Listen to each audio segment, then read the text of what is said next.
सभी को नमस्कार, आप सभी को प्रणाम और आप सभी के आशीर्वाद से हम श्रीमद् भगवत गीता का दूसरा अध्याय सांख्य योग आरंभ करने जा रहे हैं। सर्वप्रथम हम परमात्मा को नमन करते हैं, उस सर्वव्यापी सर्वज्ञ परमात्मा।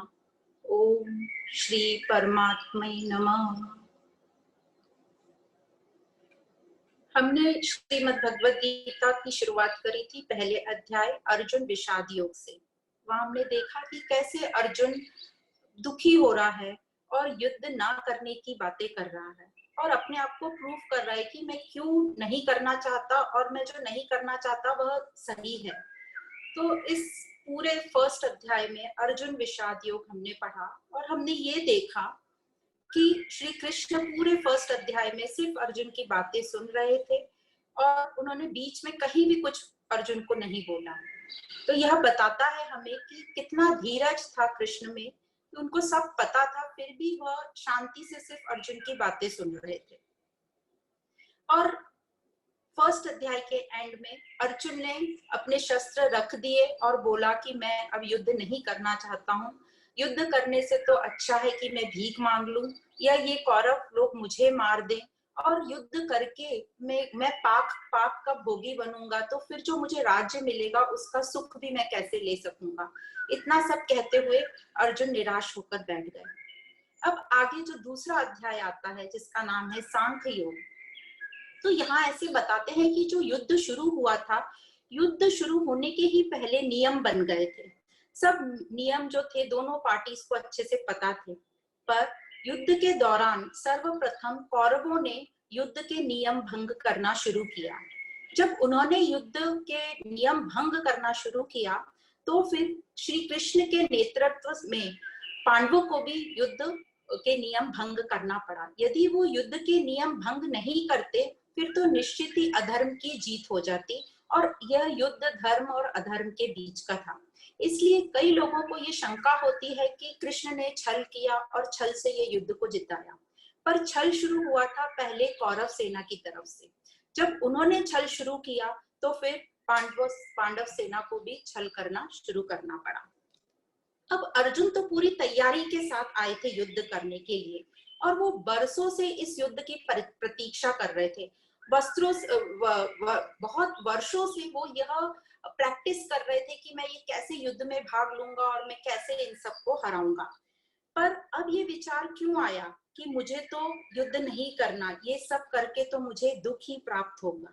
तो यह एक सोच कि मुझे यह युद्ध करके पाप लगेगा और मुझे सुख नहीं मिलेगा, तो यह एक सोच जो उसके स्वार्थ की भावना थी कि मुझे सुख नहीं मिलेगा, ये थोड़ा इसमें स्वार्थ हमको समझ में आता है कि वो अपना कर्तव्य भूल गया। जो एक क्षत्रिय का कर्तव्य था कि एक योद्धा अपने राज्य के लिए, अपने राज्य के लोगों के लिए, उनको अधर्म से बचाने के लिए युद्ध करेगा। तो इस तरीके से उसका थोड़ा सेल्फिश स्वार्थ वाला मोटिव हो गया। वो अपना कर्तव्य जो एक क्षत्रिय का कर्तव्य होता है वह भूल गया और वह ऐसी बातें करने लगा। तो क्षत्रिय कौन होते हैं? हमारे शास्त्रों के हिसाब से मनुष्य प्राणियों को 4 में डिवाइड किया हुआ है, क्लासिफिकेशन है।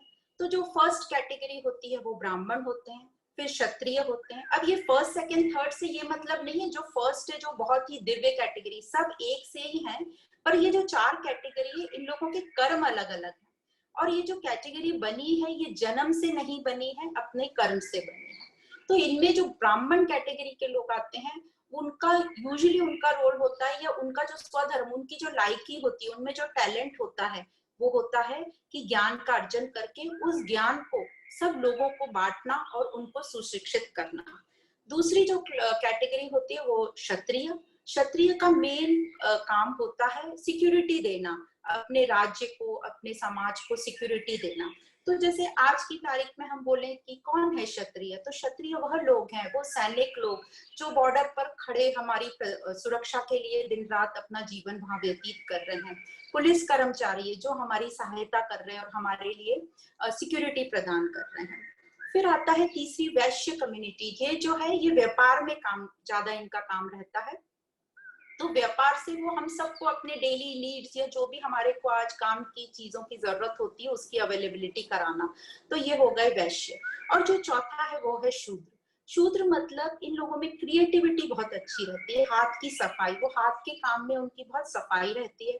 तो एंटरटेनमेंट मीडिया वाले ले लो या सिंगिंग वाले, डांसिंग वाले या सुपरविजन जो काम में करते हैं, तो एंटरटेनमेंट मीडिया, ये सब जाता है शूद्र में। अब ये जो चारों कैटेगरी है, पहले के जमाने में तो यूजुअली जैसे ही बच्चा जब जन्म लेता था तो उनको शुरू से ये नहीं बोलती जैसे ब्राह्मण परिवार में लिया तो ये ब्राह्मण हो गया, नहीं। जब वो थोड़ा बड़ा होता था, गुरुकुल में जाता था, और गुरु लोग उसको कुछ एक्सपेरिमेंट्स खेल वेल में देखते थे कि ये किस चीज में अच्छा है, फिर उस चीज में उसको माहिर करते थे। अब ये जो टैलेंट अपने में होता है ये चेंज भी होता है, कई बार 5 साल बाद किसी को लगता है नहीं नहीं ये मेरा टैलेंट नहीं है, मैं किसी और चीज में अच्छा हूँ, तो वो चेंज भी हो सकता है। तो जो जिसका टैलेंट होता है उसको वह ये कम्युनिटी बोल दिया गया है। ऐसा नहीं है कि ब्राह्मण में के घर में जन्मा है तो वो ब्राह्मण ही होगा। आज की तारीख में भी हम देखते हैं एक ही घर में 4 यदि बच्चे होंगे तो अलग अलग प्रकार के होंगे। एक ब्राह्मण की कैटेगरी में रहेगा, एक व्यापार में रहेगा मतलब वो ये वैश्य कहलाएगा, एक कोई एंटरटेनमेंट मीडिया में रहेगा तो वो शूद्र वाली कैटेगरी में गया। तो एक ही घर में आप 4 किस्म के लोग देख सकते हैं। तो इस प्रकार ये जो वर्ण विभाजित किए हैं ये कर्मों के अनुसार किए हैं। तो हमें कभी भी कंफ्यूजन हो कि हम कैसे कर्म करें, तो सबसे पहले तो याद रखिए कि पहले तो भी शरीर के हिसाब से या हमारे वर्ण के हिसाब से हमारे में टैलेंट क्या है उस हिसाब से हम कर्म करें। उसके भी पहले हम शरीर हैं, तो शरीर का मेन कर्तव्य है सेवा भाव, तो हम सेवा प्रदान करें।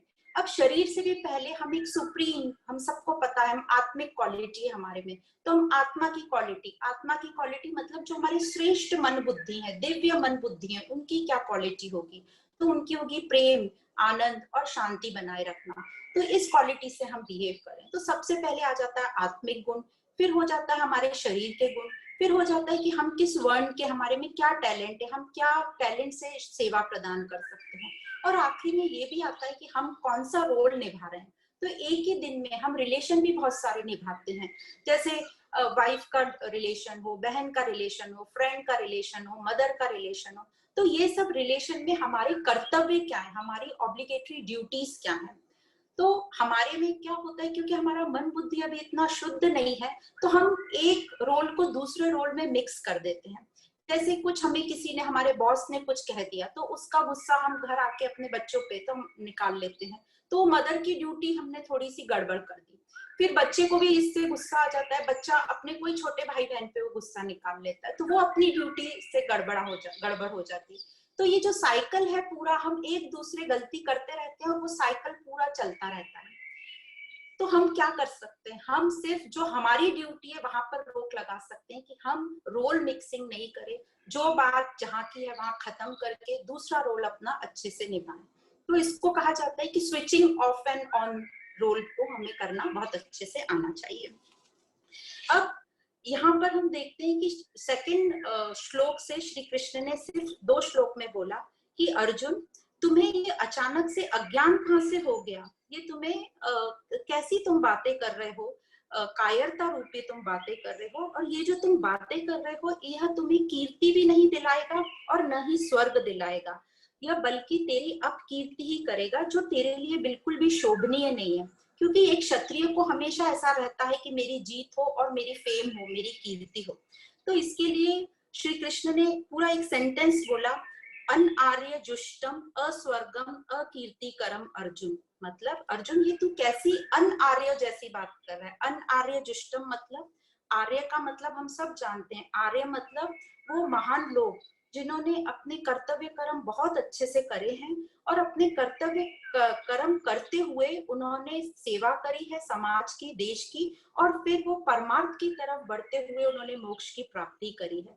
तो ऐसे दिव्य लोगों को हम आर्य करके संबोधित करते हैं। तो तू ये कैसी अनार्य जैसी बातें कर रहा है। और जुष्टम मतलब निरादर पूर्वक है, ये तेरे लिए शोभनीय नहीं है और ये तेरे क्षत्रिय योद्धा स्वरूप को बिल्कुल भी शोभित नहीं कर रही है। तो इस प्रकार कृष्ण उसको बोलते हैं कि ये तू अनआर्य जैसी बातें कर रहा है, यह न तो तुझे स्वर्ग दिलाएगी, मतलब तुझे सुख दिलाएगी, न ही तेरी कीर्ति करेगी। और क्योंकि क्षत्रियों को कीर्ति का बहुत क्रेज रहता है, तो ये तुझे अचानक क्या हो गया, तू ये अपनी कायरता छोड़। इसके लिए उन्होंने शब्द यूज किया हृदय दौर्य बल्लम। तुझे अचानक ये इतनी कायरता कहाँ से आ गई, इतनी कमजोरी कैसे आ गई, इसको तू त्याग कर और युद्ध के लिए खड़ा हो जा।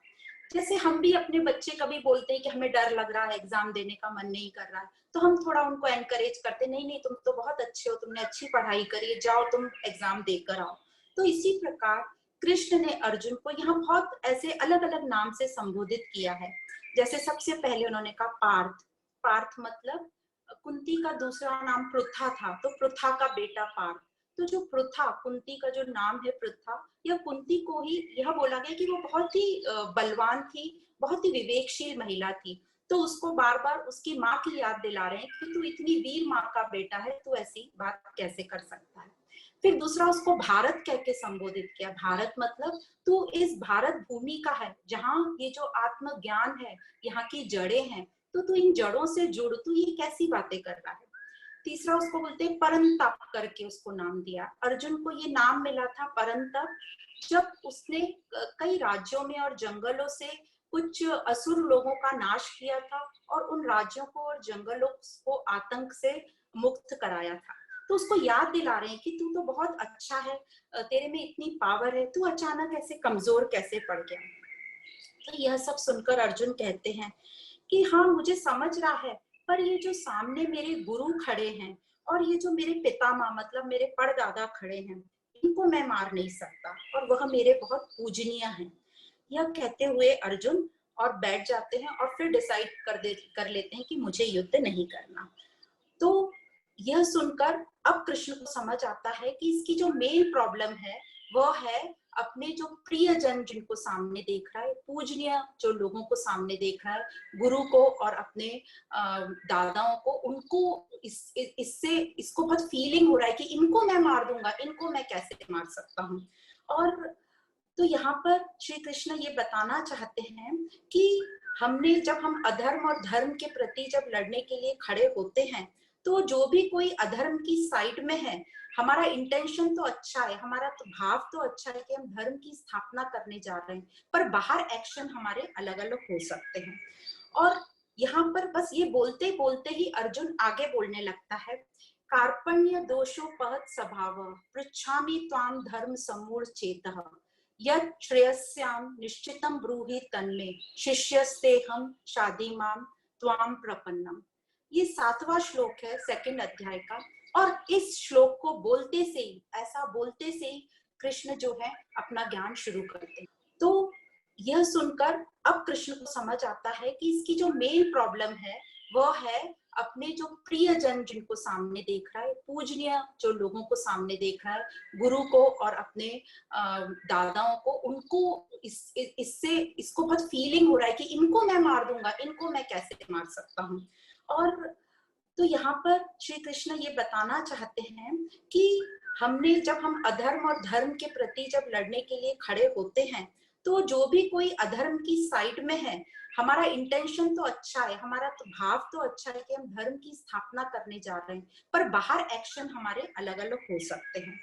और यहाँ पर बस ये बोलते बोलते ही अर्जुन आगे बोलने लगता है, कार्पण्य दोषोपहत स्वभाव पृच्छामि त्वाम धर्म समूढ़ चेतः यत् श्रेयस्याम निश्चितम ब्रूहि तन्मे शिष्यस्तेहम शादीमाम त्वाम प्रपन्नम। ये 7वां श्लोक है सेकंड अध्याय का। और इस श्लोक को बोलते से ही, ऐसा बोलते से ही कृष्ण जो है अपना ज्ञान शुरू करते हैं। अब इस श्लोक का मतलब क्या है, क्या बोल रहे हैं अर्जुन इस श्लोक में। तो इस श्लोक में अर्जुन का कहना ये है कि कायरता से मेरा जो धर्म है वो नष्ट हो गया है, मेरा जो सत्य स्वभाव है वो नष्ट हो गया है, और मोहित हुई मति ने मेरे धर्म को भी भुला दिया है। तो मैं आपकी शरण आया हूँ, मैं शिष्य बनकर आपकी शरण आया हूँ। तो आप ही निश्चित करके बताइए कि मेरे लिए कल्याणकारी क्या है, मेरे लिए श्रेयस्कर कर्म कौन से हैं। तो कायरपने, यहाँ पे संस्कृत में वर्ड यूज किया है कार्पण्य, मतलब जो कृपणता हम जो बोलते हैं, तो कृपणता का मतलब होता है कंजूस। तो यहाँ ये हमें बताया जा रहा है कि जो बुद्धि हमारे पास उपलब्ध है, ये जो बुद्धि है हम इसे बड़ी कंजूसी से यूज करते हैं, जो कि हमारे पास इतनी इम्पोर्टेंट चीज हमारे पास मौजूद है। और अर्जुन यहाँ ये भी बोल रहा है कि मैं अपना सब कुछ भूल रहा हूँ, तो आप निश्चित कर कर मुझे ये बताइए कि मेरे लिए श्रेयस्कर क्या है।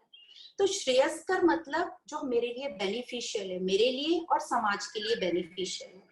श्रेयस्कर का ऑपोजिट होता है प्रेयस्कर। तो हमारे पास भी हमेशा दो चॉइसेस रहती है, एक श्रेयस्कर और एक प्रेयस्कर। श्रेयस्कर मतलब जो हमारे लिए बेनिफिशियल है, और जो प्रेयस्कर मतलब बेनिफिशियल हो सकती है पर ज्यादा हमें प्लेजर दे रही है, इंजॉयमेंट दे रही है। तो यूजुअली हम ऐसी चीज चूज करते हैं जो हमें प्लेजर दे रही है, इंजॉयमेंट दे रही है, और बेनिफिशियल चीज को, हम श्रेयस्कर चीज को थोड़ा पीछे डाल देते हैं। पर जरूरी नहीं है, कई बार जो इंजॉयबल चीज है वो बेनिफिशियल भी हो सकती है और बेनिफिशियल चीज इंजॉयबल भी हो सकती है। पर यहाँ बताया जा रहा है कि हमेशा जब भी हमें चॉइस करने को मिले तो हम जो बेनिफिशियल है उसको हमने फर्स्ट प्रायोरिटी देना चाहिए। और आगे अर्जुन कहते हैं कि मैं शिष्य बनकर, मतलब अब मैं शिष्य की भांति बैठा हूं, मतलब मैंने तुम्हें अपना गुरु चुन लिया है, तो आप ही बताइए कि मेरे लिए क्या ठीक है। इसका ये मतलब है कि अर्जुन ने अपने आप को स्वीकारा कि मुझे सोच या कंफ्यूजन है, मुझे समझ में ठीक से नहीं आ रहा और अब मुझे किसी गाइडेंस की जरूरत है। और उसने अपने आप को समर्पित किया अपने, जिनको वो गुरु मान रहा है कृष्ण को, उनके सामने कि आप मुझे बताइए। तो यहाँ हमें ये समझ में आता है कि जब सामने वाला रिसीव एंड में हो, या सामने वाला जब एडवाइस मांगेगा तब हम एडवाइस देंगे, तो वह ठीक तरीके से सुनेगा और हमारा कहना मानेगा। यहाँ पर एक और जो लास्ट वर्ड दिया है प्रपन्नम, प्रपन्नम का मतलब है मुझे क्या पकड़ के रखना है। तो हमें क्या चीज पकड़ के रखनी है अपने पास, तो पकड़ के तो हमें अपना स्वरूप पकड़ के रखना है, जो हम आनंद स्वरूप हैं। हमने अपने आनंद को कभी नहीं खोने देना है। अब ये जो आनंद स्वरूप है, एक अच्छा एग्जाम्पल है, जैसे आपने बंदर देखा होगा, एक डाली से दूसरी डाली ऐसे घूमता रहता है, इधर से उधर कूदता रहता है। पर यदि आपने कभी देखा होगा कि वो बंदर का जो बच्चा रहता है, वो बंदर के पेट को टाइट पकड़े रहता है, वो डाली से इधर उधर कूदता है पर वो बच्चा गिरता नहीं, मतलब वो कितनी टाइटली अपनी माँ को पकड़ा हुआ है। तो उसी तरीके से हमने भी जो हमारा स्वरूप है, आनंद स्वरूप, इसको एकदम पक्का पकड़ के रखना चाहिए। तो ये हुआ पकड़ की बात कि हमने क्या पकड़ के रखना चाहिए। यदि हम कुछ पकड़ के रखते हैं तो यह भी जरूरी है कि हमें क्या छोड़ना है, लेट गो क्या करना है। तो हम सबको पता है हमें क्या लेट गो करना है, हमारी पास्ट की पुरानी बातें, हमारी नेगेटिव विचार, ये सब हमें लेट गो करना है। इसका भी बहुत अच्छा एग्जाम्पल है, जैसे आपने देखा होगा बिल्ली जो रहती है उसके छोटे छोटे बच्चे रहते हैं जो चल नहीं पाते, तो बिल्ली अपने मुंह में दबा के बच्चों को इधर उधर ले जाती है। पर उस बिल्ली को पता है कहाँ मेरे बच्चे सुरक्षित हैं, या मुझे कहाँ उनको छोड़ देना है, कहाँ उनको छोड़ देने का यहाँ मतलब समझेंगे लेट गो करना। तो उसी प्रकार हमें भी पता होना चाहिए कि कौन सी चीज को लेट गो करना है और कौन सी चीज को पकड़ के रखना है। तो इस प्रकार इस श्लोक में बताया गया कि हम अपनी बुद्धि को कंजूसी से ना यूज करें, अपनी बुद्धि को पूरी तरह यूज करें और इस ज्ञान का साथ लेके अपनी बुद्धि को कुशाग्र बनाएं। एक और बहुत अच्छी स्टोरी याद आती है कि कैसे हम लोग कंजूसी करते हैं। एक बार की बात है, ये जो नोट होते हैं, रुपए, ये रुपए एक दूसरे से बात कर रहे थे। तो एक 500 रुपए का नोट था, एक 100 रुपए का नोट था और एक 10 रुपए का नोट था। तो 500 रुपए नोट वाला जो नोट है वो बोलता है दोनों से कि मेरी तो जीवन की यात्रा बहुत अच्छी निकली, मैं तो ज्यादातर यूज हुआ 5 स्टार होटल में, एंटरटेनमेंट में, मीडिया में, मूवी थिएटर में, बहुत मजा आया मुझे। तो जो 100 रुपए वाला था नोट, वो बोलता है मेरा भी कुछ जीवन अच्छा ही गया, इतना भी बुरा नहीं गया, मैं हर सुपरमार्केट में यूज हुआ, हम डेली नीड्स वाली शॉप्स में मैं यूज हुआ, तो मेरा भी अच्छा ही जीवन गया। तो जो 10 रुपए नोट था वो बोलता है कि मेरा भी ठीक ही ठीक गया, मैं तो सिर्फ मंदिरों में, गुरुद्वारों में, मस्जिदों में बस वही रहा, वही मेरी यात्रा थी। कहने का तात्पर्य है कि हम लोग, ये नहीं बोलने का मतलब है कि हम मंदिरों में जाके ज्यादा पैसे डालें, बात ये है कि हमको जहां हमने यूज करना चाहिए वहां अपनी बुद्धि को हम कंजूसी से यूज करते हैं। तो अपनी बुद्धि को हम अच्छे से यूज करें। सिर्फ मनुष्य प्राणी को ये बुद्धि उपलब्ध है जो हम अपनी बुद्धि चेंज कर सकते हैं इस ज्ञान से। अब जो अर्जुन की स्थिति थी, अर्जुन पूरी तरह तैयार है कि मैं जो भी कृष्ण बोलेगा, जो भी वो ज्ञान देगा, मैं उसको पूरा फॉलो करूंगा। और ऐसी स्थिति को बोलते हैं मुमुक्ष स्थिति। मुमुक्ष स्थिति मतलब कि सिर्फ उसको ना अभी वर्ल्डली बातें नहीं चाहिए थी, अब उसको ये बात चाहिए थी कि कौन इस समस्या से या ये दुखी जो मैं हो रहा हूँ मेरे पूज्य जनों को देख कर कि मैं उनको वो उनकी मृत्यु हो जाएगी, तो ये सुख दुख से मैं बाहर निकलना चाहता हूँ, मैं जीवन का सच में मतलब क्या है वो समझना चाहता हूँ, तो उसको कहते हैं मुमुक्षुता। तो कृष्ण अब यहाँ पर बोलना शुरू करते हैं, जो कि सेकंड अध्याय का 11वां श्लोक आता है। तो ये 11वें श्लोक से पूरे 18 अध्याय के एंड तक कृष्ण बोलते चले जाते हैं, और बीच बीच में कहीं कुछ अर्जुन ने जो भी सवाल किए हैं वो कृष्ण ने बहुत ही धीरजता से सब उसके आंसर दिए हैं। और हर जगह कृष्ण ने अर्जुन को बहुत एनकरेज किया है, बहुत प्यार से प्रोत्साहित करके, कहीं कहीं कुछ कुछ जगह थोड़ा सख्त होकर भी बात की है। जैसे हम भी बच्चों को कभी कभी सख्त होकर बात करते हैं, पर हमारा इंटेंशन अच्छा होता है, उनकी भलाई के लिए हम बोलते हैं। अब यहाँ समझने की बात यह है कि कृष्ण का ज्ञान क्यों सुनेगा अर्जुन, क्योंकि जो अर्जुन है, जो कृष्ण है, उन्होंने पूरी अपनी लाइफ अपने कर्तव्य पालन पूरे किए हैं, पूरी लगन और निष्ठा से अपने हर एक कार्य को पूरा किया है, और उन्होंने समाज में उदाहरण स्थापित किए हैं एक अच्छे ज्ञानी विवेकपूर्ण इंसान के। इसलिए कृष्ण की बात हम सब सुनेंगे। तो अब कृष्ण अर्जुन से कहते हैं, अर्जुन जिनके लिए शोक नहीं करना चाहिए तू उनके लिए शोक मत कर। और यहाँ शब्द यूज किया ना अनुशोचंती, तू शोक मत कर। विवेकी मनुष्य किसी के लिए भी शोक नहीं करते, जिनकी मृत्यु हो गई उनके लिए भी नहीं, और जो जीवित हैं और जिनकी मृत्यु होने वाली है उनके लिए भी नहीं। तो ये शोक का कारण क्या है? शोक का कारण है आसक्ति, जो हमारे अज्ञान के कारण है। आसक्ति मतलब पॉजेसिवनेस, जो हमारे अज्ञान की कारण है। और आगे कृष्ण बोलते हैं कि तू दुर्योधन के लिए तो शोक कर ही मत, क्योंकि वो तो अतताई है। मतलब अतताई का हमने मतलब समझा था, जो किसी को जहर देके मारने की कोशिश करे, जो किसी की हत्या करने की कोशिश करे, किसी का घर जला दे, किसी स्त्री के साथ दुर्व्यवहार करे, तो जो भी ऐसे लोग होते हैं उनको अतताई कहते हैं। और उनको तो ऐसा नियम था कि जहां दिखे वहां उसको मार देना चाहिए। तो तू दुर्योधन के लिए तो शोक मत कर, वो तो वैसे ही क्रिमिनल है। और गुरु के लिए, पितामह के लिए भी तुझे शोक करने की जरूरत नहीं है, क्योंकि उन्होंने अपना पूरा जीवन बहुत ही अच्छी तरीके से निभाया है। उन्होंने अपनी सारी रिस्पॉन्सिबिलिटी, सारे कर्तव्य अच्छे से किए हैं। तो ऐसे पुरुषों के लिए हमने शोक नहीं करना चाहिए। तो शोक किसके लिए करना चाहिए?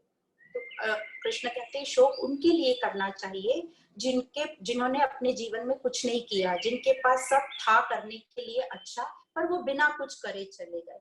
तो इस प्रकार शोक उनके लिए कर, अपने पितामह और गुरुओं के लिए तुझे शोक करने की जरूरत नहीं है। तो इसी के उपलक्ष्य में एक दृष्टांत आता है। जब रामचंद्र जी को पता चला कि उनके पिता दशरथ की मृत्यु हो गई है, तो वो थोड़े दुखी तो हुए और शोक में बैठ गए। तभी गुरु वशिष्ठ ने रामचंद्र जी को बोला कि तुम अपने पिता की मृत्यु के लिए शोक मत करो, क्योंकि उनकी जो मृत्यु हुई है, अपने जीवन काल में उन्होंने अपनी सब जिम्मेदारियां अच्छे से निभाई हैं, और ये जो मृत्यु हुई है इसी से आगे चल के हमारी उन्नति होती है, तो तुम शोक मत करो। अब आगे कृष्ण बोलते हैं कि अर्जुन जो ये जन्म और मृत्यु है, ये तो आना जाना संसार में लगा ही रहेगा, तुम्हें इसे स्वीकार करना पड़ेगा। और जो विवेकी मनुष्य होते हैं वो जन्म में किसी के जन्म से उत्तेजित नहीं होते हैं, और किसी की मृत्यु से वो शोकग्रस्त नहीं होते हैं, क्योंकि जन्म और मृत्यु तो शरीर के होते हैं जो कि स्थूल है। पर मैं, तुम और ये सब जो भी तुम्हें दिखाई पड़ रहे हैं, हम हमेशा रहेंगे, और आज भी हैं, कल भी थे, और आगे भी हम हमेशा रहेंगे। और उसके लिए उन्होंने शब्द यूज किया सर्वे परम, मतलब हम सब हमेशा रहेंगे। परम मतलब इनफाइनाइट, हमेशा रहने वाले। तो तू शरीर नहीं है, तू आत्मा है, तू आत्म तत्व है। अब यही हम सबको बड़ा कंफ्यूजन होता है। हम आत्म तत्व तो हैं, पर हम सब अपने आप को शरीर समझते हैं कि मैं शरीर हूं। तो अब हम ये समझेंगे ये शरीर क्या है और ये आत्मा क्या है। तो आत्मा तो वो शक्ति है पावर है, हम सबका जो लाइफ गिविंग फोर्स है, जो हमें जीवन देता है, वह है आत्मा। दिव्य है।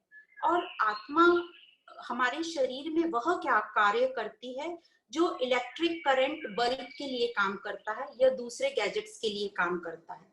तो हम सब ने देखा होगा इलेक्ट्रिक करंट तो एक ही होता है, उसी में हम बल्ब लगाते हैं, उसी में हम अपने जो भी दूसरे गैजेट्स हैं जैसे रेफ्रिजरेटर है, आयरन है, वॉशिंग मशीन है, ये सब लगाते हैं। तो इलेक्ट्रिक बल्ब का आकार अलग अलग हो सकता है और सब गैजेट्स अलग अलग हो सकते हैं, पर उन सब में कॉमन है इलेक्ट्रिक करंट। अब यदि हम बल्ब नहीं लगाएंगे या कोई गैजेट नहीं लगाएंगे, इसका मतलब ये नहीं कि इलेक्ट्रिक करंट नहीं है, इलेक्ट्रिक करंट तो है, पर वो बल्ब किसी और चीज से रिप्लेस हो गया है। तो इसी प्रकार आत्मा हम सब में कॉमन है और आत्मा की मौजूदगी में सब काम होता है।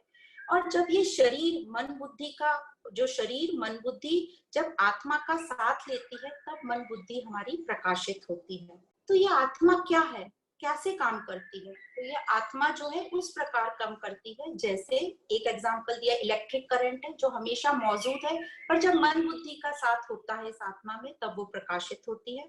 जैसे एक कार में पेट्रोल काम करता है, अब जो वो पेट्रोल है उसको कोई फर्क नहीं पड़ता कि ये गाड़ी कौन चला रहा है, ये कौन सी गाड़ी है, ये गाड़ी कहाँ जा रही है, इस गाड़ी का एक्सीडेंट हुआ है कि नहीं, या होने वाला है या हो गया है, और ये सही रास्ते जा रही है या नहीं जा रही है।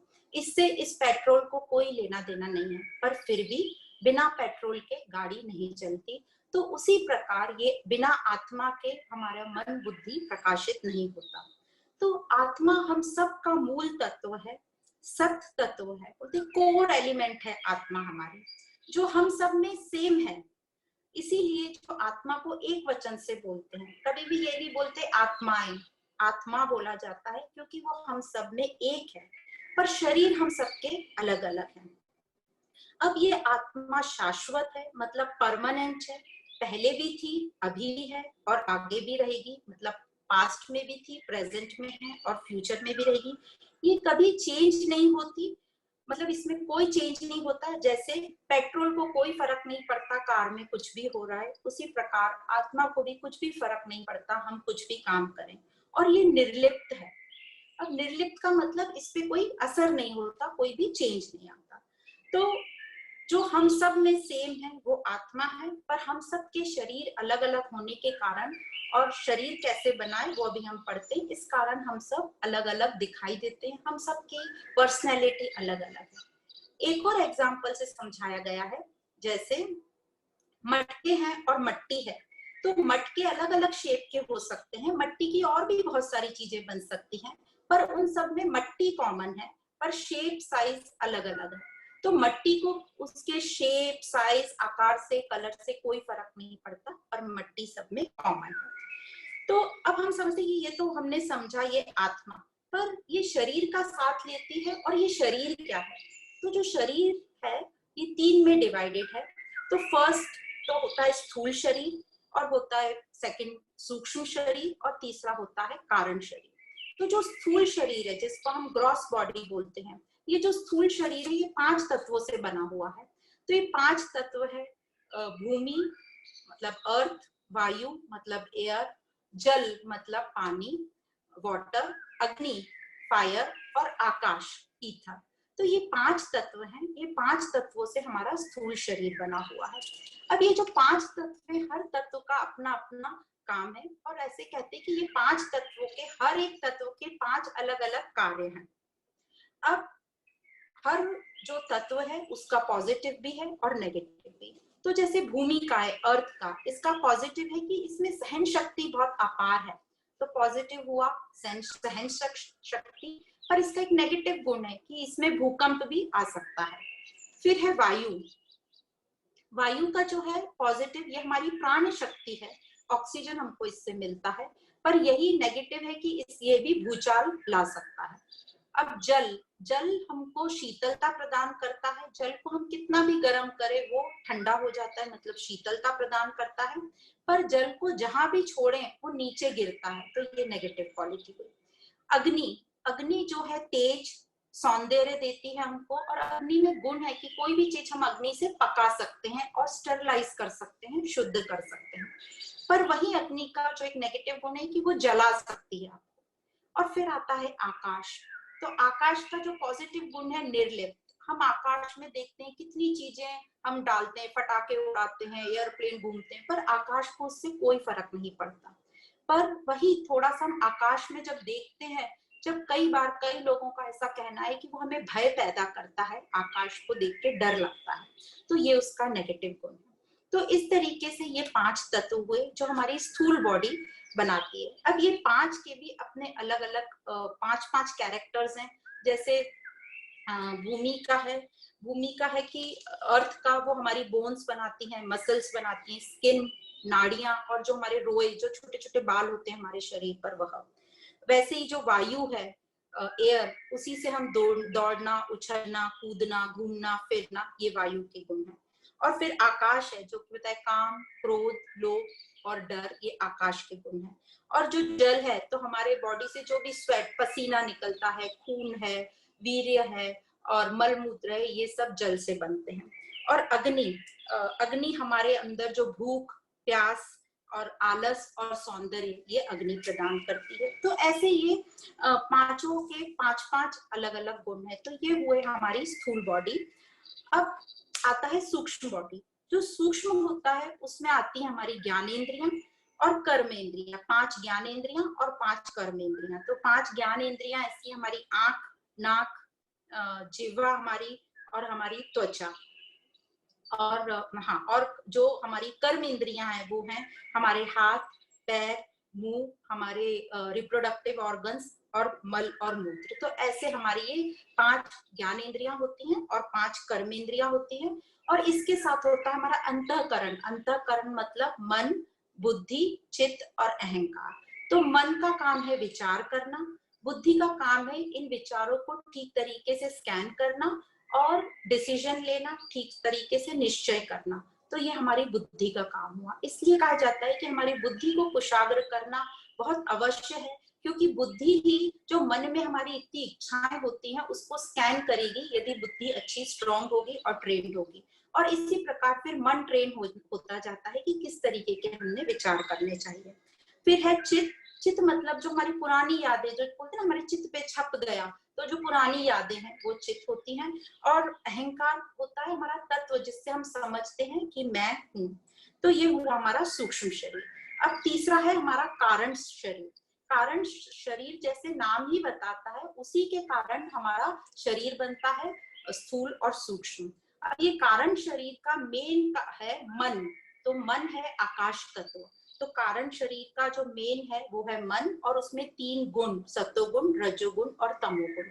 तो अज्ञान, यहीं से कारण शरीर का में अज्ञान रहता है, इसीलिए हमारा स्थूल शरीर आता है। अब ये तीनों शरीर के ऊपर है आत्मा। अब ये जो वासनाएं होती हैं जिनके कारण ये हमारा शरीर धारण होता है, ये हमको भी नहीं पता होती, पर ये जो मन और बुद्धि है, ये इन आत्माओं का, ये वासनाओं का साथ लेता रहता है। मन बुद्धि में ये वासनाएं रहती हैं, और जब तक हमारी वासनाएं एग्जॉस्ट नहीं होती तब तक वो शरीर नए शरीर लेता रहता है और पुराने शरीर छोड़ता रहता है। तो ये जो, और इसी प्रकार से हमारे को अलग अलग अनुभव होते हैं, और हमारे सबके गुण अलग अलग हैं, और कुछ कुछ तत्वों में भी अलग अलग फर्क हो जाता है, इसलिए हम सबकी पर्सनालिटी एकदम अलग अलग होती है। अब ये जो वासनाएं हैं, क्योंकि हमें सिर्फ ऊपर ऊपर थोड़ी थोड़ी इच्छाएं पता होती हैं, जो हमारे एकदम अंदर गड़ी हुई वासनाएं वो हमें समझ में नहीं आती। और ये वासना ही हमको बार बार जन्म मरण में लाती रहती है। जब तक वासना है तब तक वो मन बुद्धि अगले शरीर में जाता रहेगा, और जब एक शरीर में जो पूरी वासना है, वो शरीर जो उसके हिसाब से है, उसका पूरा जब उसमें काम हो जाता है, और वो शरीर जो अभी वासना है आगे की वासनाओं के लायक नहीं रहता, तो वो शरीर वो छोड़ देते हैं और दूसरे नए शरीर में जाते हैं। तो जब ये वासनाएं पूरी खत्म हो जाती हैं, उसी को बोलते हैं मोक्ष, सेल्फ रियलाइजेशन। पर वहां तक तो हम सभी को जाना ही है, पर उसके लिए कितना टाइम लगेगा ये अभी हमें पता नहीं है। हमने अभी अभ्यास शुरू किया है। तो उसके पहले आता है एक पड़ाव जिसको बोलते हैं मुक्ति। अब मुक्ति मतलब हम अपने दुख सुख से कम ऊपर हो जाएं। और वो कैसे होंगे? जब हम अपने अच्छे व्यवहार करेंगे, अपने मन बुद्धि को दिव्य बनाएंगे और अच्छे व्यवहार करेंगे और ज्ञान लेते रहेंगे। उससे हमारा स्वार्थ भाव खत्म होगा, हम निस्वार्थ भाव में आएंगे, थोड़े शांत होंगे। अब जब हम थोड़े शांत और स्थिर हो जाएंगे तो हम दुख सुख से ऊपर हो गए, मतलब हमने यहीं पे जीते जी मुक्त हो गए और अब हमारी तैयारी आगे है मोक्ष के लिए। अब ये जो ज्ञान दिया गया था, ये जो ज्ञान दिया गया था अर्जुन को, ये एक युद्ध भूमि में दिया गया था, जहाँ एक साइड अच्छाई थी और एक साइड बुराई थी। मतलब एक साइड गुडनेस थी और एक साइड सब हमें आसुरी या बैड चीजें दिख रही थी। ये क्या है? अच्छाई और बुराई क्या है? ये अच्छाई और बुराई मेरे कर्मों के अनुसार या मेरे मन बुद्धि में जो विचार आ रहे हैं अच्छे या बुरे, तो ये मेरी अपनी बात है, जहाँ अच्छे विचार भी आ रहे हैं और बुरे विचार भी आ रहे हैं। तो हमारी कोशिश ये है कि ज्ञान से जो मेरे अच्छे विचार हैं, अभी हमारे अच्छे विचार क्या है? हमारे अपने बस मॉरल वैल्यूज को हम फॉलो करते हैं और अपना अच्छा समझते हैं, पर ज्ञान से हमें इस भाव से अच्छे से और अच्छा बनाते हैं। मतलब हम स्वार्थ में अभी हैं तो थोड़ा सा निस्वार्थ में हमें ले जाएंगे, और जब हम और ये ज्ञान अभ्यास करते रहेंगे तो निस्वार्थ भाव से हम परमार्थ की तरफ जाएंगे और फिर वहां हमें आत्मसात होगा। तो इस तरीके से जब अर्जुन को युद्ध भूमि में ज्ञान हो गया, जबकि इतनी भीषण समस्या थी उसके सामने, तो आप और हमारे सामने तो इतनी बड़ी कोई बहुत समस्या नहीं है। हम अवश्य ये ज्ञान लेके इसको थोड़ा थोड़ा अप्लाई करके हम अपने मुक्ति वाली स्थिति तक तो अवश्य पहुंच सकते हैं। तो इस प्रकार कृष्ण जो है अर्जुन को ये बता रहे हैं कि युद्ध में जो है शरीर की मृत्यु होगी, और शरीर की मृत्यु होने से आत्मा मतलब हमारे स्वरूप को कुछ भी फर्क नहीं पड़ेगा। तो तू शोक मत कर, तू उठ और युद्ध कर। अब यह शोक मत कर तो बोल रहे हैं, और यह भी बोल रहे हैं कि हम सब पहले भी थे और बाद में भी रहेंगे। तो ये कैसे हमको समझेगा कि हम सब पहले भी थे और आगे भी रहेंगे? तो यहाँ पर जो श्री कृष्ण है बहुत लॉजिकली युक्ति से अब ये ज्ञान बताते हैं। इसीलिए इस अध्याय का नाम पड़ा सांख्य योग। सांख्य का मतलब होता है संख्या। तो संख्या से कैसे हम समझते हैं 2 + 2 4, ऐसे हम समझते हैं, युक्ति से लॉजिकली हम समझते हैं। तो वैसे ही सांख्य का मतलब है कि यह ज्ञान हमको ऐसे कोई भी चीज ऐसी हमें समझाई जाए युक्ति से या लॉजिकली कि जो वो समझाना चाहते हैं वो हमें समझ में आ जाए और हमारा विवेक जागृत हो जाए। तो यहाँ श्री कृष्ण ने यही कोशिश करी है कि यह ज्ञान हमें बहुत अच्छे से समझ में आ जाए कि हम आगे भी रहेंगे, हम पहले भी थे, ये कैसे समझाया जाए। तो इसको समझाते कैसे हैं? तो सबसे पहले वो बोलते हैं कि जैसे इस संसार में हम कितनी भिन्नता देखते हैं। अलग अलग लोग हैं, अलग अलग तरीके के लोग हैं। कोई बहुत अमीर है, कोई बहुत गरीब है, कोई एकदम फिट है तो कोई कमजोर है, कोई बीमार है, कोई बड़े घरों में जन्म ले रहा है तो कोई साधारण घर में जन्म ले रहा है। तो ये ऐसा क्यों? तो यदि विज्ञान के हिसाब से हम देखते हैं, यदि विज्ञान के हिसाब से हम चले, तो कोई भी जो घटना घटती है उसका कोई ना कोई कारण होता है, और जब कारण होता है तो प्रभाव अवश्य ही होता है। तो अब यदि किसी के जीवन में हम कोई भी घटना देखें या किसी के जीवन में हम उसका पूरा जीवन देखें और एक घटना को सोचे कि इसका कारण क्या है, और हमें उसका कारण नहीं मिलता या नहीं दिखता, तो इसका ये मतलब नहीं है कि कोई कारण नहीं है। कोई ना कोई तो कारण होगा। अभी हमें इस जन्म से अभी तक नहीं मिल रहा है, जैसे हमारी जो बर्थ डेट है और आज तक हमें अपनी कोई घटना का कारण नहीं मिल रहा है, इसका मतलब हमें पर उसका प्रभाव दिख रहा है, कुछ हमारे सामने ऐसी परिस्थितियां आ रही हैं, इसका कोई ना कोई तो कारण होगा। तो इसका मतलब ये है कि हमें जो अपना जीवन है, हमारा जो जन्म हुआ है, उसके भी पीछे पीछे और जाना पड़ेगा। मतलब हमारी जो टाइम लाइन है हमें एक्सटेंड करनी पड़ेगी हमारे बर्थ से पहले। इसका मतलब कि हम पहले भी थे, कुछ ना कुछ तो हुआ होगा, अभी ये हमें कारण दिख रहा है। तो इसी प्रकार हम देखते हैं कि कई लोगों का जो जीवन है वो बहुत ही अच्छे अच्छे काम करते हैं, और फिर भी उनके जीवन में बहुत समस्याएं रहती हैं। वो बहुत जूझते रहते हैं और समस्याओं का सामना करते रहते हैं, और उनके जीवन काल में अंत तक उनको वो सुख की प्राप्ति नहीं होती, या जो भी वो अच्छे कार्य कर रहे हैं उसकी उन्हें रिजल्ट नहीं मिलता। तो इसका ये, और वो ये करते करते उनका शरीर त्याग त्याग देते हैं। तो इसका ये मतलब नहीं है कि उनको अभी नहीं मिला तो जो उन्होंने काम किया है वो वेस्ट हो जाएगा। कोई भी जो हम काम करते हैं, कुछ भी करते हैं, उसका रिजल्ट अवश्य है। मतलब कॉज है तो इफेक्ट होगा ही होगा, और इफेक्ट हमें दिख रहा है, इसका मतलब पीछे कहीं ना कहीं उसका कॉज होगा। तो उसको भले ही अभी नहीं मिल रहा हो, उसको आगे शरीर धारण करना ही पड़ेगा। जो भी उसने अच्छे काम किए हैं उसके फल का सामना करने के लिए या अनुभव करने के लिए या अच्छे फलों को भोगने के लिए। तो इसी प्रकार यहाँ ये सिद्धांत बताते हैं कॉज एंड इफेक्ट, कि कुछ भी हो, यदि कोई इफेक्ट आपको दिख रहा है उसका कॉज होगा ही होगा। और कॉज हमने कुछ भी किया है, जैसे हमने बीज बोया है तो उसका फल पेड़ निकलेगा और फल होगा। तो अब यदि किसी के जीवन में हम कोई भी घटना देखें या किसी के जीवन में हम उसका पूरा जीवन देखें और एक घटना को सोचे कि इसका कारण क्या है, और हमें उसका कारण नहीं मिलता या नहीं दिखता। कोई भी चीज बिना कारण नहीं होती, और जब कारण होता है तो प्रभाव होता है, और जो प्रभाव होता ही है, जब हमें दिख रही है कोई चीज तो उसका कोई ना कोई कारण होता है। अब कई बार हमने ऐसा भी देखा है कि लोग बोल देते हैं कि अरे बाप के कर्मों के फल बेटा भोग रहा है। तो यह भी बिल्कुल गलत हो जाता है, क्योंकि अभी हमने समझा कि जो करता है उसी को अनुभव करना पड़ता है फल का। तो इसका मतलब जो जैसा कर्म करेगा उसको जो है वो फल का अनुभव होगा ही होगा। इस लाइफ टाइम में नहीं तो नेक्स्ट लाइफ टाइम में कभी ना कभी तो होगा ही।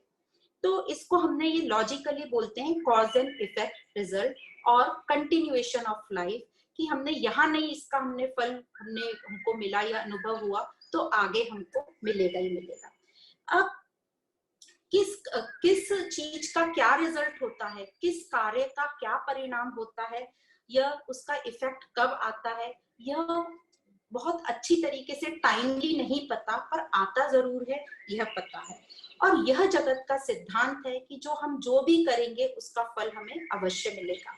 तो यह सिद्धांत जो जीवन में है इसमें कहीं भी गलती नहीं होती, भूल से भी इसमें कोई भूल नहीं होती है। और हम इस सिद्धांत में हम सब गुथे हुए हैं। और ये भी पक्का हो गया है इससे कि जो मेरी स्थिति आज है या किसी की भी जो भी स्थिति है वो उसी के कारण है, किसी और के कारण नहीं। तो यदि ये सिद्धांत हमें बहुत अच्छे से समझ जाए तो हम किसी को ब्लेम नहीं करेंगे अपनी स्थिति के लिए, हम किसी से शिकायत नहीं करेंगे, किसी और को दोष नहीं देंगे। अब ये कर्म सिद्धांत चलते कैसे हैं? तो कुछ तो इसके नियम पता है अच्छे से और कुछ थोड़े बहुत पता नहीं है। अब जो कुछ पता है वो ये है कि जो करेगा उसको फल मिलेगा, जैसा करेगा वैसा उसको फल मिलेगा। और पर कब मिलेगा और क्या मिलेगा और कैसे मिलेगा यह नहीं पता। अब जो जो सिद्धांत, हमको कई चीजें तो पता है और कई चीजें जो हमको नहीं पता है। जैसे कुछ चीजें हमें पता है कि पृथ्वी घूमती है, सूरज ऐसा है, चांद ऐसे है, तो हम उसको मानते हैं। पर जो चीजें हमें नहीं पता पर हैं, जैसे ये इतनी बड़ी पृथ्वी है, यहाँ पे अलग अलग देश विदेश हैं, गांव है। अब कोई गांव है जैसे टिम्बकटू है तो आप बोलोगे हमें नहीं पता। आपको नहीं पता होने से वो गांव हटेगा नहीं, वो तो गांव वहां रहेगा। जैसे हम बोलते हैं कि भाड़ में जाए, भाड़ मतलब हमें पता नहीं क्या है, पर भाड़ एक जगह है जो है, आपको नहीं पता है इसका ये मतलब नहीं है कि वो नहीं एग्जिस्ट करती। इसी प्रकार यदि आप सोचेंगे कि ये सिद्धांत में मैं नहीं मानती हूँ, आप माने या ना माने, ये तो जो कर्म सिद्धांत है और जीवन की निरंतरता है यह तो लागू होगी होगी। हमारे मानने और नहीं मानने से कुछ नहीं होता। तो एक और एक अच्छा एग्जाम्पल है, जैसे हम ड्राइविंग करते हैं और हमने सिग्नल, रेड सिग्नल था फिर भी हमने वो सिग्नल क्रॉस कर लिया, तो आपको आगे हवालदार रोकेगा। अब आजकल हवालदार नहीं भी रोकते क्योंकि कैमरे लग गए हैं और आपकी वहां रिकॉर्डिंग हो जाती है, तो आपको कभी ना कभी तो उसका फाइन भरना पड़ता है।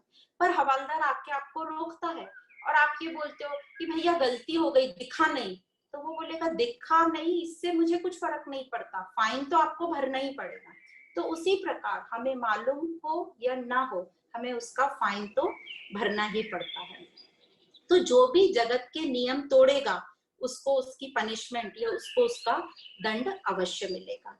तो जो हमें सिद्धांत अब नहीं पता है, ये तो पता है कि जैसा हम बोएंगे या जैसा हमने कर्म किया उसका फल मिलेगा ही मिलेगा, इतना तो हमें पता है। और ये भी पता है कि जिसने कर्म किया है उसी को भोगना पड़ेगा, ये भी पता है।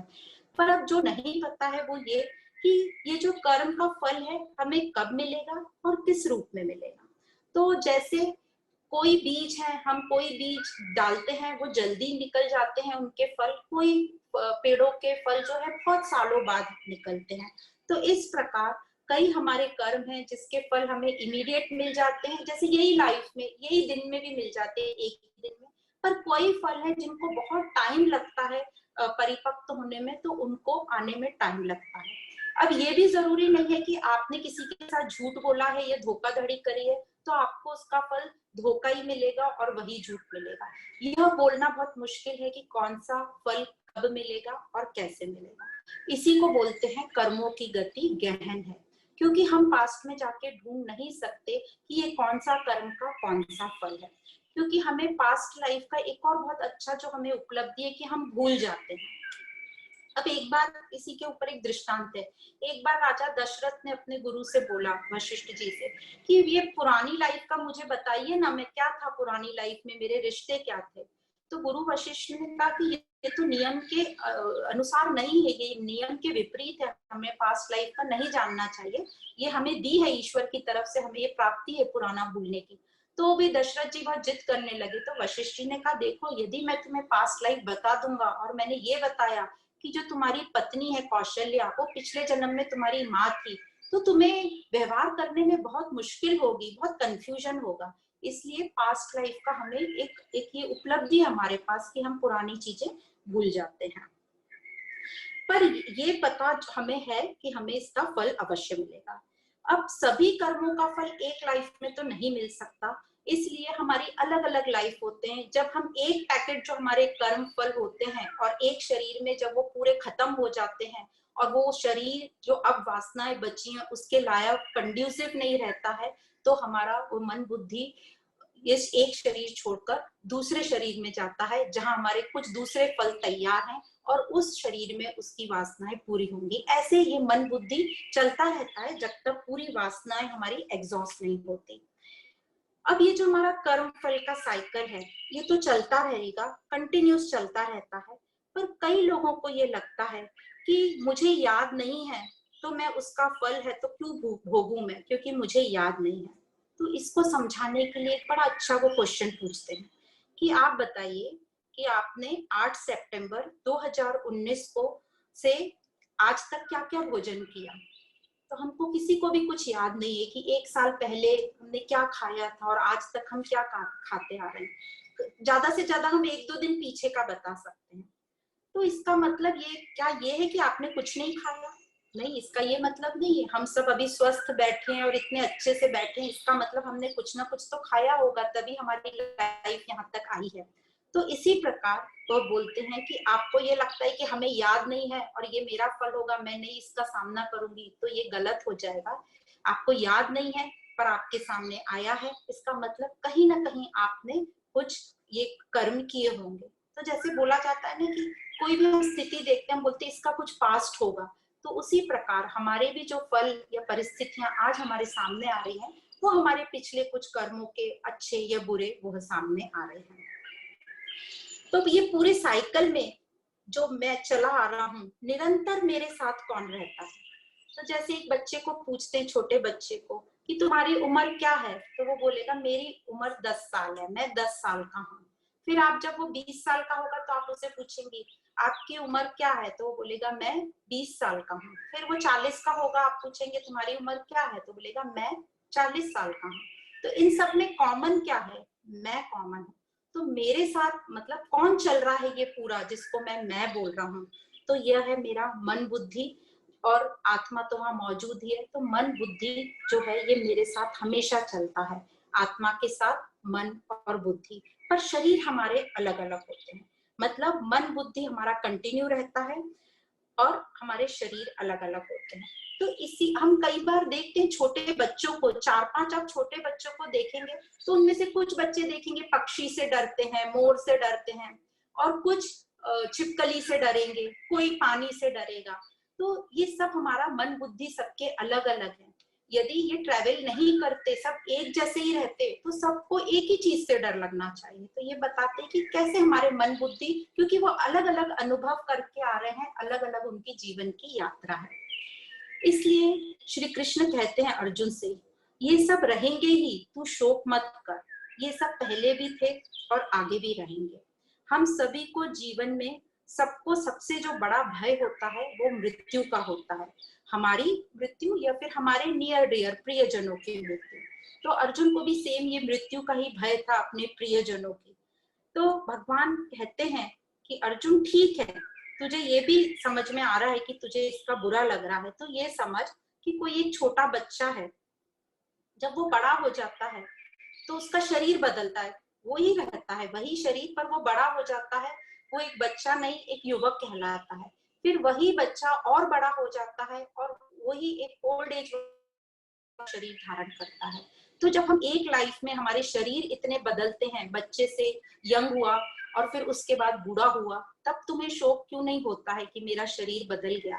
तो जब ये पूरा शरीर ही बदलता है, हमारी मन बुद्धि शिफ्ट होती है, तो ये शौक क्यों होता है हमें।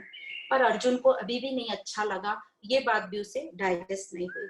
तो अर्जुन, तो कृष्ण कहते हैं अर्जुन चलो ये सब भी छोड़ो, ये जो कुछ भी तुम्हें दिख रहा है, युद्ध दिख रहा है, गुरुजन दिख रहे हैं, भाई बंधु दिख रहे हैं, मामा दिख रहे हैं, सेनाएं दिख रहे हैं, इतना तो तुम्हें समझ में आता है कि ये सब टेम्पररी है। ये सब की सब एक दिन जाने वाले, मतलब सबका जन्म हुआ है तो मृत्यु तो होगी होगी, यह तो तुम्हें पक्का है। तो अर्जुन को समझ में आता, हाँ यह तो पक्का है कि हम आए हैं तो हमारी मृत्यु होगी, और हमें भी पता है कि ये सब टेम्पररी है, पर हम इस बात पर ध्यान ही नहीं देते। और हम ध्यान कब देते हैं, जब कोई चला जाता है या हमारी बॉडी में कुछ ना कुछ प्रॉब्लम आता है, तब हम दुखी होते हैं। और यदि इस टेम्पररीनेस को, मतलब इस परिवर्तनशील शरीर को हम समझ लें और हम अच्छी अवस्था में समझ लें, मतलब सुख के टाइम हम समझ लें, तो फिर हमें दुख नहीं होगा। दुख को मतलब यहाँ शोक बोल रहे हैं, शोक नहीं होगा, लंबे टाइम तक दुख नहीं होगा। तो जो संत कबीर दास जी बोलते हैं, दुख में सुमिरन सब करे, सुख में करे न कोई, जो सुख में सुमिरन करे उसे दुख काय को होए। तो वो यही कहना चाह रहे हैं कि जब हमारी कंडीशन अच्छी है, तब हम ये ज्ञान लेके समझ लें कि ये सब टेम्पररी है, परिवर्तनशील है, और ये सब एक ना एक दिन जाएंगे। पर हमारी ये धारणा रहती है कि सुख तो बना ही रहे और दुख चला जाए। पर यह तो ड्युअलिटी का, द्वैत का संसार है, हर चीज पेयरिंग में है। जैसे सुख दुख, लाभ हानि, सर्दी गर्मी, निंदा प्रशंसा, है ना, ये सब तो द्वैत में है, ड्युअलिटी में। द्वैत मतलब दो में है। तो हमारा जो है रोल अभी क्या है कि हम ज्ञान से इस द्वैत को समझें और द्वैत से ऊपर उठ के अद्वैत में आ जाएं। इसलिए इस वेदांत को अद्वैत बोलते हैं, मतलब वननेस में आ जाएं, ये ड्युअलिटी से, ये द्वैत से उठकर। तो यदि मुझे दुख में नहीं रहना है, तो मुझे ये ज्ञान लेना होगा और ये टेम्पररीनेस को समझना होगा। जब ये मुझे बात बहुत अच्छे से समझ जाएगी कि ये सब टेम्पररी है, ये सब परिवर्तनशील है, तो मुझे दोनों में, दुख सुख जो भी ड्युअलिटी है, रात दिन दुख सुख निंदा स्तुति, इसमें मुझे बैलेंस, मतलब संयम में रहना आ जाएगा। संयम में मतलब बैलेंस में रखूंगा। और इसको बहुत अच्छे एग्जाम्पल से समझाते हैं बैलेंस में क्यों रहना जरूरी है। तो अध्यात्म में इसको एग्जाम्पल देते हैं पेंडुलम का। जो घड़ी में एक पेंडुलम रहता है जो ऐसे हिलता है, तो यदि वो इस तरफ ज्यादा गया सुख में, तो जब दुख होगा तो वो यहाँ से वहां तक पूरी दूरी क्रॉस करेगा। तो जितना ऊपर हर्षित होगे आप, उछलोगे, उतना नीचे आपको गिरना पड़ेगा। तो इस तरीके से श्री कृष्ण अर्जुन को बोल रहे हैं तू संयम रख। तो अर्जुन बोलता है तो फिर मैं ये संयम मैं कैसे रखूं, ये संयम। तो कृष्ण बोलते हैं अर्जुन को, अर्जुन तम तितिक्षा भारत, मतलब जो भी कुछ ये घटित हो रहा है उन सबको तुम सहन करो। तितिक्षा का मतलब है सहन करना और धीरज धरना। अब सहन करना ऐसा बोलते हैं तो हमको भी नहीं अच्छा लगता कि कैसे सहन तो कर ही लेंगे। वो सहन करना मतलब जैसे हम एक्सरसाइज करते हैं और फिर हमको कैसे थोड़ा थोड़ा पेन होता है, उसको बोलते हैं एंड्योरेंस, एंड्योर करो, थोड़ा सहन करो। तो वैसे ही इसको हमें सहन करना पड़ेगा। जो भी द्वैत में जो भी हमें ड्युअलिटी आ रही है, सुख दुख, उसको सहन करो और धीरज रखो और यह समझो कि यह समय भी गुजर जाएगा। जैसे दिस टू शेल पास, जो एक इंग्लिश में सेंटेंस बोला जाता है, यह समय भी गुजर जाएगा, इसको याद रखो और बैलेंस में रखो, सहन करो। तो अर्जुन बोलता है कि कैसे इसको सहन करें? तो बोलते हैं न तो चिंता करो न शिकायत करो। दो चीज याद करो, शिकायत मत करो और चिंता भी मत करो। शिकायत अपने आप से भी मत करो, दूसरों से तो करना ही नहीं है, अपने आप से भी शिकायत मत करो और चिंता मत करो। तो चिंता विलाप रहितम। तो वो बोलते हैं जो ज्ञानी पुरुष होते हैं उनको ये जो परिवर्तनशील जो भी जगत है वो अच्छे से पता होता है, उनको टेम्पररीनेस बहुत अच्छे से पता होती है और वो बैलेंस में मतलब संयम में रहते हैं और वो ये स्वीकार करते हैं जीवन की निरंतरता को। मतलब शरीर, एक शरीर से दूसरे शरीर में हम जा रहे हैं, मृत्यु शरीर की हो रही है, हम जो है हमारा स्वरूप, आत्म स्वरूप वो कंटिन्यूस चलता है, वो अजर है, अमर है, वो कभी खत्म नहीं होता। तो उन्होंने जीवन की निरंतरता को स्वीकार किया, कॉज एंड इफेक्ट, कारण और प्रभाव को स्वीकार किया। उन्होंने चिंता नहीं करते हैं, ये जो महापुरुष होते हैं वो कभी चिंता नहीं करते हैं और विलाप नहीं करते हैं, किसी को शिकायत भी नहीं करते। तो इस प्रकार कृष्ण अर्जुन को बोलते हैं तू चिंता विलाप से रहित हो जा। तो कृष्ण अर्जुन को बोलते हैं कि चल, तुझे ये भी नहीं समझ रहा, क्योंकि अर्जुन को अभी भी लग रहा है दुख तो होता ही है, अपने वालों की मृत्यु होती है तो दुख तो होता ही है। तो कृष्ण यही बोलते हैं दुख तो होता ही है, पर ये जीवन का सिद्धांत है, तुम्हें इसे स्वीकार करना पड़ेगा और जल्दी समझना पड़ेगा कि ये परिवर्तनशील संसार है। या तो कम से कम ये समझ ले कि सब परिवर्तनशील है, बस ये दिमाग में भर लो कि सब कुछ परिवर्तनशील है। अब ये सब परिवर्तनशील है, टेम्पररी है, सुनकर भी थोड़ा बुरा लगता है कि हम इतनी मेहनत कर रहे हैं, इतना सब कुछ कर रहे हैं और ये टेम्पररी है, तो टेम्पररी जीवन में क्या मजा। तो इसका बहुत अच्छा वो एग्जाम्पल देते हैं। जैसे हम सबको पता है कि हम कोई मूवी देखने जा रहे हैं या एंटरटेनमेंट प्रोग्राम देखने जा रहे हैं, हम सबको पता है कि ये टेम्पररी है, 3-4 घंटे बाद ये खत्म हो जाएगा, क्योंकि हम सब उसको इंजॉय करते हैं। तो उसी प्रकार ये जो हमारा जितना भी एक शरीर में हमें जीवन मिलता है उसको इंजॉय करो। एक और दृष्टांत बहुत अच्छा आता है, एक व्यापारी रहता है, तो वो व्यापारी गुरु के पास जाता है और गुरु से बोलता है कि गुरुजी, मुझे तो कोई भी ऐसे सेवा करने को दिल ही नहीं होता है, मुझे तो बस अपने स्वार्थ में ही मन करता है, अपने लिए ही सब कुछ करने का दिल करता है और लोग इतनी सेवा करते हैं, मुझे तो कैसे मन नहीं होता। तो गुरुजी बोलते हैं अच्छा ऐसी बात है क्या, पर तेरे जीवन के तो 10 दिन बचे हैं। तो बोलता है ऐसा क्या, और वो व्यापारी चला जाता है। फिर 10-15 दिन बाद वो गुरु वो व्यापारी को वापस मिलते हैं, तो गुरुजी उससे पूछते हैं अरे तुम्हारे ये 10 दिन कैसे गए। तो बोलता है अरे गुरुजी मत पूछिए, आपने कह दिया 10 ही दिन बचे, तो मैंने जीवन में वो सब काम किए जो मैंने करने चाहिए थे, जो महान लोग करते हैं। जैसे मैंने बहुत सेवा की, बहुत दान किया, बहुत धर्म किया, मैं जो कुछ प्राणियों के लिए कर सकता था मैंने सब किया। तो इससे ही हमें समझ में आता है, जब हमें लिमिटेड का पता चल जाता है तो हम उसका पूरा सदुपयोग करते हैं। तो कभी भी ये मत समझना कि हम टेम्पररी हैं तो क्या करना है हमको इस जीवन में, एक दिन तो मर ही जाना है, और मरना एक दिन है पर जीना कितने दिन है वह समझ के हमने अपने कर्तव्य अच्छे से करना चाहिए। तो इस प्रकार ये एक्सप्लेन करते हैं कि ये टेम्पररीनेस को एंजॉय करो और अपने कर्तव्य यहाँ पूरा करो।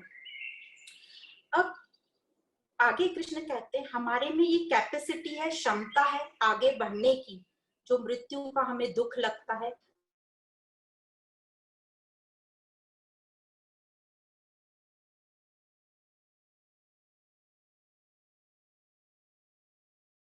और इसी से ही हमारी आत्मिक उन्नति होती है, मतलब हमारी वासनाएं कम होती हैं और ज्ञान के साथ हम अपने मन बुद्धि को स्ट्रॉन्ग करते जाते हैं, तो वो वासनाओं को हम स्कैन आउट करेंगे अपनी बुद्धि से और वासनाओं को धीरे धीरे कम करेंगे। तो जैसे ही वासनाएं कम होती जाएंगी उतना हम ज्ञान की तरफ, मुक्ति की तरफ बढ़ेंगे और एक दिन हम मोक्ष की तरफ अवश्य जाएंगे।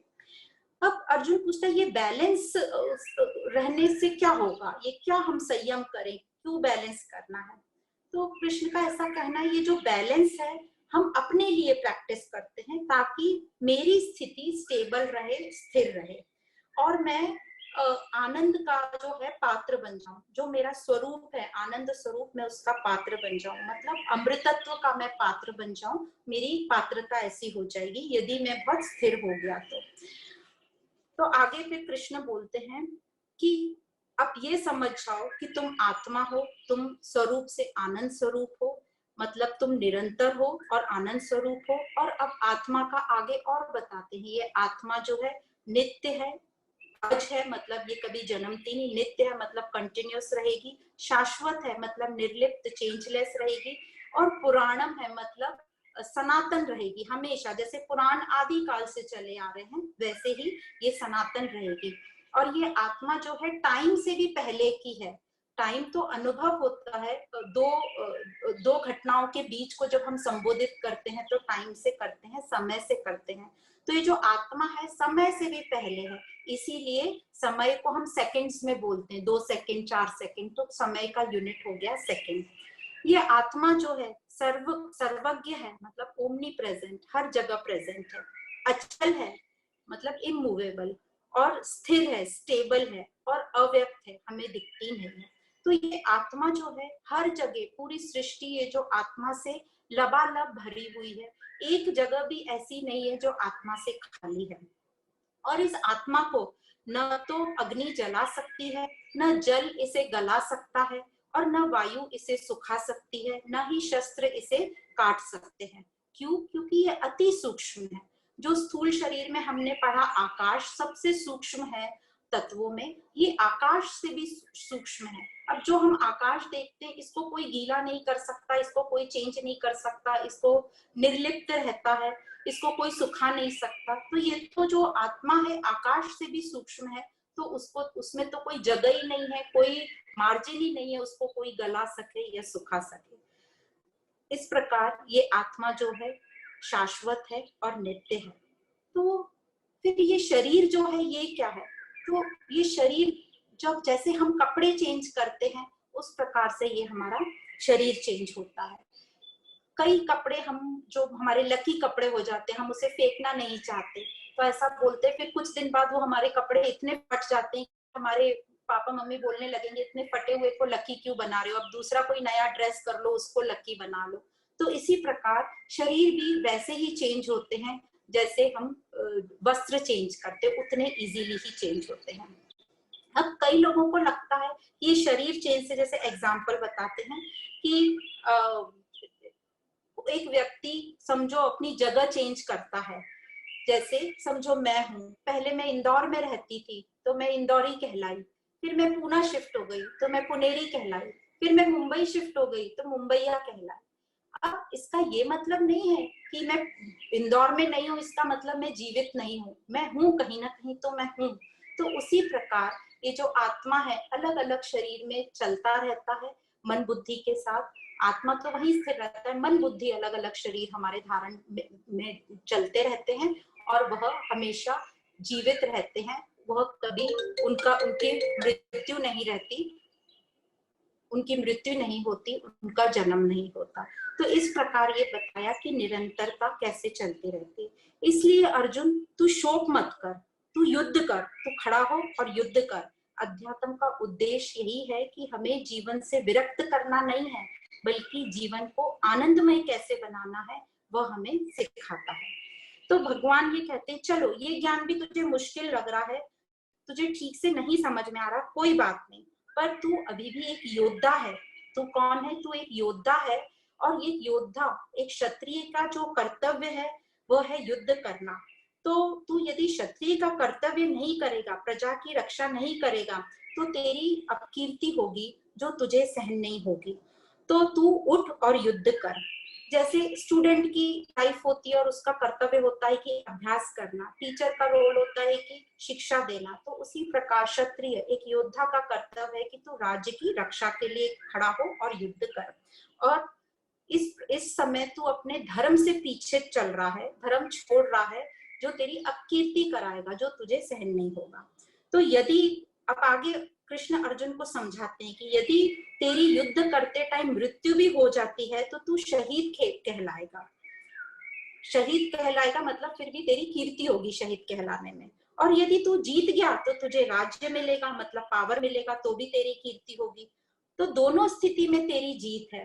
तो तू ये मत सोच कि ये युद्ध करने से मुझे सुख नहीं मिलेगा, दुख होगा। तो ये जो तू बात कर रहा है कि मुझे सुख नहीं मिलेगा, ये सिर्फ तेरी सोच है। तुझे अपने धर्म का पालन करना चाहिए, चाहे उसका परिणाम कुछ भी हो। तो इसी प्रकार हम लोग भी देखते हैं कि हम कई बार अपने कर्तव्य कर्म छोड़ देते हैं अपना सुख देखकर। तो यहाँ बोलते हैं कर्तव्य कर्म कभी नहीं छोड़ना है, उसका कोई भी रिजल्ट हो सकता है उसका नेगेटिव रिजल्ट हो, पर हमने उसको कर्तव्य जरूर करना चाहिए।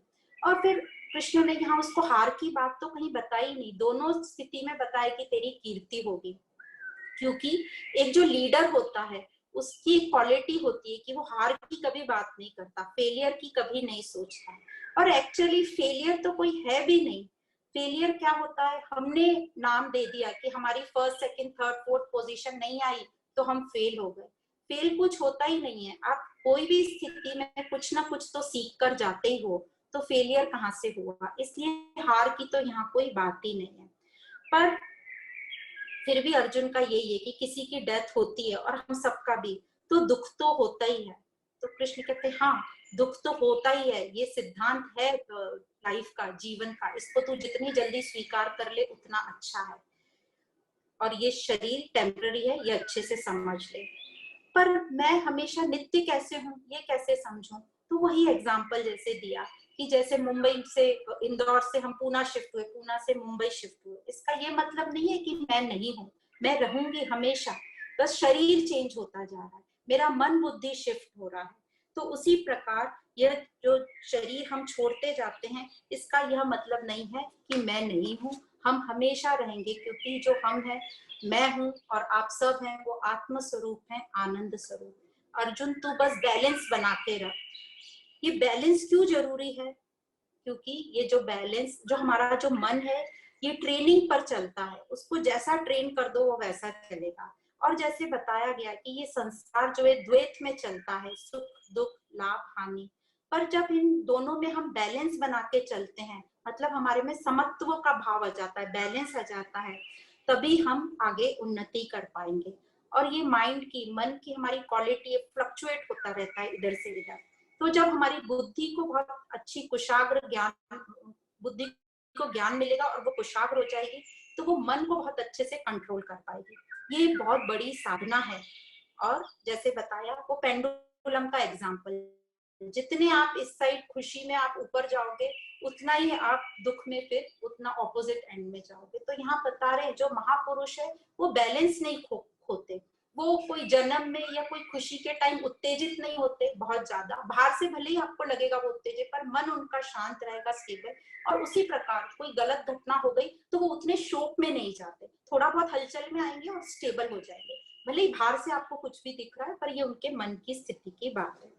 तो जितना हम सुख में बैलेंस में रहने का अभ्यास करेंगे, उतना ही हम दुख में भी बैलेंस में रहेंगे, मतलब संयम में रहेंगे। और यह सिर्फ प्रैक्टिस से, अभ्यास से ही हम कर पाएंगे।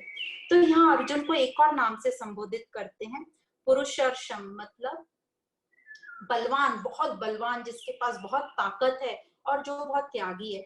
इसका अर्षम का मतलब होता है ऑक्स, बैल जिसको बोलते हैं हम। तो जो बैल हमारे खेतों में काम करता है, कितना बड़ा और दिखता है कि कितना उसमें ताकत होगी, शक्ति होगी उसमें। तो ऐसे ही अर्जुन को बोल रहे हैं। और जो बैल काम करता है हमारे खेतों में, वह बहुत निस्वार्थ भाव से करता है, त्याग भाव से करता है। तो इस प्रकार अर्जुन को फिर से संबोधित किया एक अच्छी उपाधि से, और बोला कि तुम सब अभ्यास करो और बैलेंस में रहो, और तुम अपने कर्तव्य का पालन करो और धर्म के हिसाब से चलो। तो अर्जुन बोलता है ये कर्तव्य क्या है, ये धर्म क्या है, इससे क्या होगा। तो यहाँ पर वही श्लोक आता है जो बहुत फेमस श्लोक है 47 नंबर का, कर्मण्येवाधिकारस्ते। तो ये तो श्लोक हम अगले सेशन में पढ़ेंगे। पर अर्जुन पूछता है ये कर्तव्य करने से, ये धर्म क्या है, पहले तो ये पूछता है, ये करने से क्या मिलेगा हमको। तो कृष्ण बोलते हैं ये करने से तुम्हें, तुम्हारे मन में स्थिरता आएगी, स्थिरता आएगी तो तुम योगी बनोगे, तुम स्थित प्रज्ञ कहलाओगे। ये स्थित प्रज्ञ फिर लक्षण आएंगे तुम्हारे में। तो अर्जुन यही पूछता है ये स्थित प्रज्ञ क्या है, ये स्थित प्रज्ञ क्या, लोग कैसे चलते हैं, उठते बैठते हैं, मतलब उनके लक्षण क्या है। तो कृष्ण स्थित प्रज्ञा डिटेलिंग देते हैं आगे इस अध्याय में। तो यहाँ पर हम इस अध्याय को यहाँ विराम देंगे। यहाँ तक हमने ये पढ़ा कि जो पहले 10 श्लोक थे उसमें अर्जुन का स्वीकार भाव था, समर्पण भाव था। उसने अपने आप को कृष्ण के सामने समर्पित किया और स्वीकार किया कि हाँ, मुझे अज्ञान हो रहा है, मुझे कंफ्यूजन है, मुझे सलाह की जरूरत है। तो ये भी बहुत बड़ी बात है। हम लोग तो ये मानते ही नहीं कि हमें कंफ्यूजन है और हमें समझ में नहीं आ रहा। हम तो मानते हैं कि हमें जो समझ में आ रहा है एकदम बेस्ट है और हम ही अपना निर्णय लेते हैं। और उसने कृष्ण के सामने जाकर बोला कि मुझे आप मार्गदर्शन करिए, बताइए मेरे लिए क्या श्रेयस्कर है। तो इसी प्रकार हमें भी कंफ्यूजन होता है तो हमने भी किसी का मार्गदर्शन लेना चाहिए। तो पहले 10 श्लोक में ये बताया। उसके बाद 11वें श्लोक से कृष्ण ने ज्ञान शुरू किया कि हम कैसे आत्म स्वरूप हैं। ये आत्मा की क्वालिटीज बताई कि आत्मा शाश्वत है, नित्य है, सनातन है। ये किसी जलता नहीं, कटता नहीं, शास्त्र से काट नहीं सकते। और ये आत्मा की मौजूदगी में सब कुछ होता है।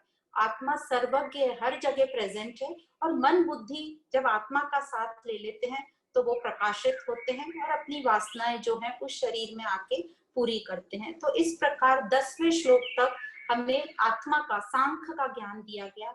लॉजिकली कॉज एंड इफेक्ट, कारण एंड प्रभाव बताया गया। और कंटिन्यूएशन ऑफ लाइफ, जीवन की निरंतरता बताई गई। और उसके बाद बताया गया अर्जुन को कि चलो अभी भी तुझे समझ में नहीं आ रहा है तो तू सिर्फ अपने कर्तव्य कर्म कर, जो तेरा भी कर्तव्य उठ और उसको कर और अपने धर्म का पालन कर। तो अब आगे जो अध्याय में बताएंगे कि कर्तव्य कर्म क्या होते हैं, कर्म कैसे करना चाहिए, जो फल की चिंता नहीं करना चाहिए, पर फल तो मिलेगा ही मिलेगा, पर फल की चिंता करने से क्या होता है। और जब हम कर्तव्य कर्म करेंगे और अपने धर्म के हिसाब से चलेंगे तो हमारी स्थिति कैसी रहेगी, एक स्थित प्रज्ञ इंसान, योगी जैसी हमारी स्थिति रहेगी। तो यही सब आगे हम पढ़ेंगे नेक्स्ट अपनी क्लास में। आज के लिए हम यहाँ विराम देते हैं। तो इस सुखद निरंतरता, जीवन की निरंतरता के बारे में और कारण और प्रभाव का जो हमने अनुभव किया है उसको हम अपने ध्यान में रखते हुए आज के अध्याय को यहाँ विराम देते हैं। आप सभी को धन्यवाद एवं प्रणाम।